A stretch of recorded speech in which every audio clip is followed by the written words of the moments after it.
Official score 107-106. 1 point lead by Team Solido Antipegno. Valerio with the ball.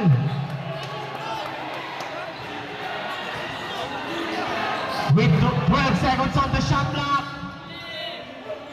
Valerio pull up.